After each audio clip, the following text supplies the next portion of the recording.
ఎక్సెల్లా global study abroad summit 2024 జరగబోతోంది. ఫిబ్రవరి 11న ఉదయం 10 గంటల నుంచి సాయంత్రం 5 గంటల వరకు తాజ్ డెక్కన్ బంజారా హిల్స్ హైదరాబాద్ లో. సదాశివ సన్యాసే తాపసే కైలాసవాసే నీ పాదముద్రలు మోసే పొంగిపోయినది పల్లె కాసే. ఎప్పుడైనా మరి కోపం వచ్చిందా అండి సాంబయ్య పైన? నాకేం కోపం ఏమీ రాలేదు. నా దగ్గర ఎప్పుడైతే రేడియో వచ్చిందో అలా పాటలు వింటూ వింటూ విన్న తర్వాత ఏమైంది, అంతే అంతే అక్కడికే. ఇక నేను రఘుకుంచే సార్ దగ్గరికి వెళ్ళినప్పుడు కూడా ఏమని అంటారా ఏమనరు, హ్యాపీగా నీళ్ళు ఇచ్చారు తాగు, షూటింగ్లో మీ ఇద్దరం కలిసి ఆడుకునే వాళ్ళం స్టూడియోలో. పలాస మూవీలో అవకాశం వచ్చింది, టైటిల్ సాంగ్ మీరే పాడారు. బొగతాయిను ఎను సబుతాయిను ఎను మావో రే వైభోగం జముకుల కొండని వాయింతనా.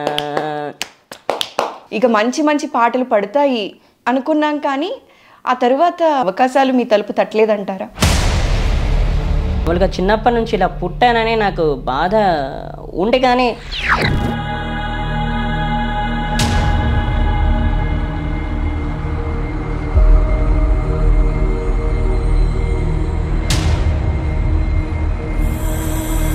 నేను పోయేదాకైనా ఇలాగే సాంగ్స్ పాడుతూ ఇలా గడిపేస్తా, ఇలా బతికేస్తా అంతే. ఇటు కార్యక్రమాలకు కానీ ప్రోగ్రామ్స్కి కానీ కూడా మీకు అవకాశం రాలేదు అని అంటున్నారు కదండి. సో ఎలా మేనేజ్ చేస్తున్నారండి? సినిమాలో ఛాన్స్లు వస్తాయేమో అని ఎదురు చూడడం అండ్ అవకాశాలు వస్తాయేమో అని ఎదురు చూడడం తప్ప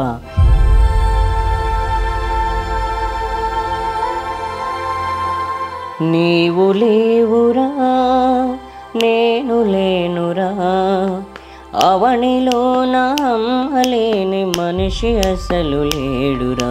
అమ్మ నిజంగా చాలా మంది అమ్మలకి ఆదర్శం అండి. ఆవిడ ఇందాక నేను మాట్లాడినప్పుడు అన్నారు, అమ్మ నా మనసుని కలిచివేసే విషయం ఎప్పుడు ఏంటి అంటే అవకాశాలు రాలేదని చాలా రాత్రులు అన్నం తినకుండా ఏడ్చుకుంటూ పడుకున్నారమ్మా, అది నేను తట్టుకోలేకపోతూ ఉంటాను. ఎలా తింటామండి? పొద్దున్న లేచినప్పటి నుంచి రోజు తెల్లవారుతుంది, సాయంత్రం అవుతుంది, నైట్ అవుతుంది, పడుకుంటాం. ఇప్పుడు మా అమ్మతో పాటు నా ఫ్రెండ్ కూడా కష్టపడ్డాడు కదా, తను రేపు ఏమనుకుంటాడు?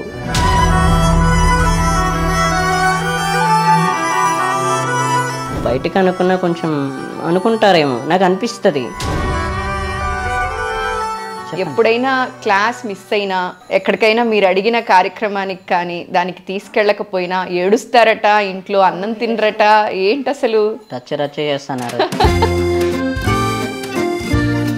ఇప్పుడు ఈరోజు క్లాస్ మిస్ అయితే నెక్స్ట్ క్లాస్ ఏం జరుగుద్దు మరి నేనేం తెలుసుకోను, ఎవరిని అడగను. అందుకని ఏంటంటే క్లాసులు డుమ్మా కొట్టకూడదు. ఉయ్యాలో ఉయ్యాల నా ఊపిరి నీకు ఉయ్యాల, ఓ మల్లా మల్లా గీసేతుల నిన్ను ఉయ్యాల, ఉయ్యాల ఉయ్యాల నా ఊపిరి నీకు ఉయ్యాల, ఓ మల్లా మల్లా గీసేతుల నిన్ను ఉయ్యాల. అయితే పాటని ఇష్టపడే అందరికీ కూడా ఎస్పీబీ గారంటే ప్రాణం. ఎస్పీబీ గారిని కలిసినప్పుడు ఎలా అనిపించిందండి? నాకు 1994 నుంచి ఉన్న కోరిక అది. ఆయనను కల్పించమని చాలా మందిని రిక్వెస్ట్ చేశాను. వాళ్ళు ఏం చేశారంటే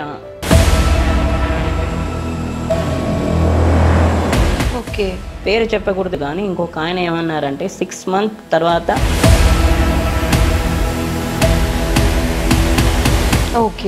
ఏడ్చాను.